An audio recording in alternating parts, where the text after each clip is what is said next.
3000 मुफ्त में मिल जाएगा। वो कैसे मिलेगा, इस वीडियो को पूरा देखिएगा। आप क्लास 1 में आपकी बेटी पढ़ रही है तो आपको मुफ्त में 3000 रुपये मिल जाएगा। कन्या सुमंगला एक फॉर्म है, उसको जाकर भरिए, आवेदन करिए। हम पूरी इसकी वीडियो में बताएंगे क्या क्या लगेगा। आपका एक फोटो लगेगा बच्चे का, या आधार कार्ड लगेगा, बैंक का पासबुक, माता पिता का आधार लगेगा, और इसका आवेदन करिए। उसका आवेदन करने के 2 से 3 मंथ 4 मंथ रुकिए, आपके अकाउंट में पैसा आ जाएगा। आप इस वीडियो को फॉलो करिए और गूगल से ही आप कर सकते हैं, या आप कर सकते हैं, या किसी भी साइबर या कैफे से भरा सकते हैं। आप कैसे भराते हैं आइए देखते हैं।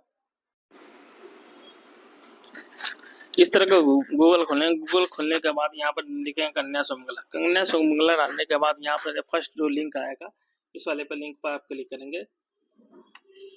ये जो लिंक आएगा इस वाले पे लिंक पर क्लिक करेंगे। जैसे लिंक करेंगे यहाँ पे एक ऑप्शन आ जाएगा नीचे, थोड़ा सा स्क्रॉल करने पर यहाँ पे ध्यान दीजिए कि यहाँ पे देखिए आपका बच्चा फर्स्ट क्लास 1 में है, तो यहाँ पर आप इसके लिए ये तीसरा यहाँ पर आप भर सकते हैं। 3000 रुपये मुफ्त पा सकते हैं अभी भी।